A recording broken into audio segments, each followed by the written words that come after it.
Job chapter 37. At this also my heart pounds and leaps from its place. Listen carefully to the thunder of his voice, to the rumbling that proceeds from his mouth.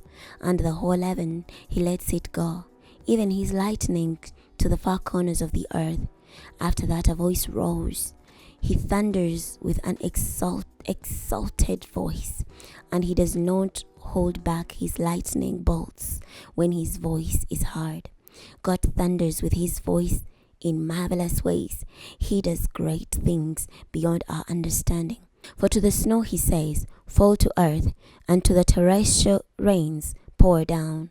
He causes everyone to stop working, so that all people may know his work. The wild animals go to their lairs, and in their dens they remain. A tempest blows out from its chamber, icy cold from the driving winds. The breath of God produces ice, and the breath of the waters freeze solid. He loads the clouds with moisture. He scatters his lightning through the clouds.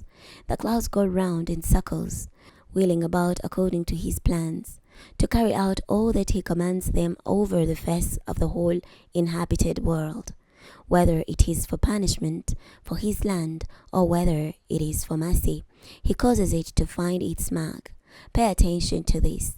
Job, stand still and consider the wonders God works. Do you know how God commands them? How he makes lightning flash in his storm clouds? Do you know about the balancing of the clouds, that wondrous activity of him who is perfect in knowledge? You, whose garments are hot when the earth is still because of the south wind, will you with him spread out the clouds, solid as a mirror of molten metal? Tell us what we should say to him. We cannot prepare a case because of the darkness. Should he be informed that I want to speak? If a man speaks, surely he would be swallowed up. But now the sun cannot be looked at. It is bright in the skies. After a wind passed and swept the clouds away, from the north he comes in golden splendor, around God in awesome majesty. As for the Almighty, we cannot attain to him. He is great in power, but justice and abundant righteousness he does not oppress. Therefore, people fear him, for he does not regard all the wise in heart.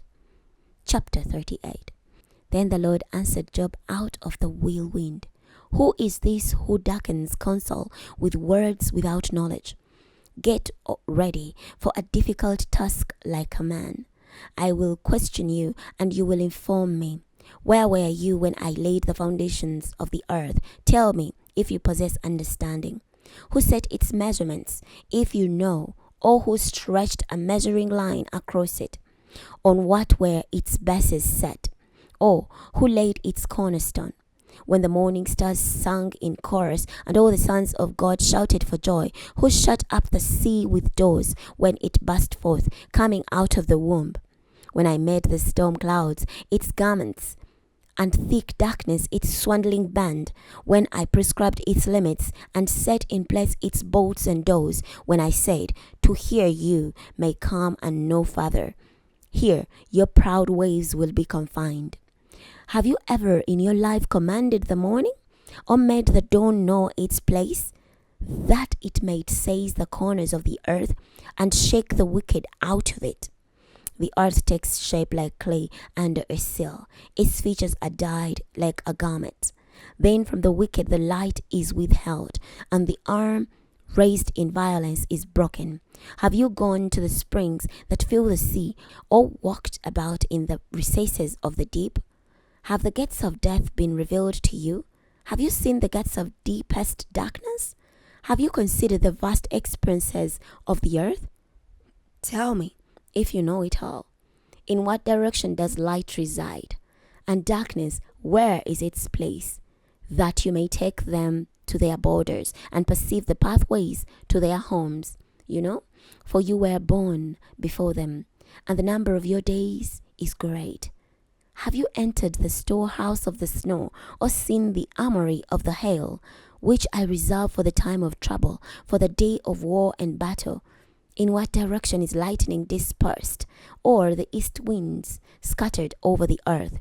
Who carves out a channel for the heavy rains, and a path for the rumble of thunder, to cause it to rain on uninhabited land, a desert where there are no human beings, to satisfy a devastated and desolate land, and to cause it to sprout with vegetation?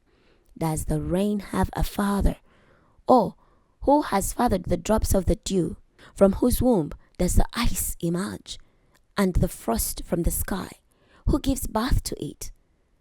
When the waters become hard like stone, when the surface of the deep is frozen solid, can you tie the bands of the Pleiades or release the cords of Orion? Can you lead out the constellations in their seasons, or guide the bear with its cubs? Do you know the laws of the heavens? Oh, can you set up their rules over the earth? Can you raise your voice to the clouds so that a flood of water covers you? Can you send out lightning bolts and they go? Will they say to you, here we are? Who has put wisdom in the heart, or has imparted understanding to the mind? Who by wisdom can count the clouds, and who can tip over the water jars of heaven?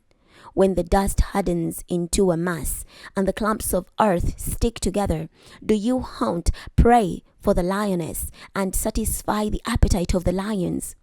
When they crouch in their dens, when they wait in ambush in the thicket, who prepares prey for the raven when its young cry out to God and wanders about for lack of food?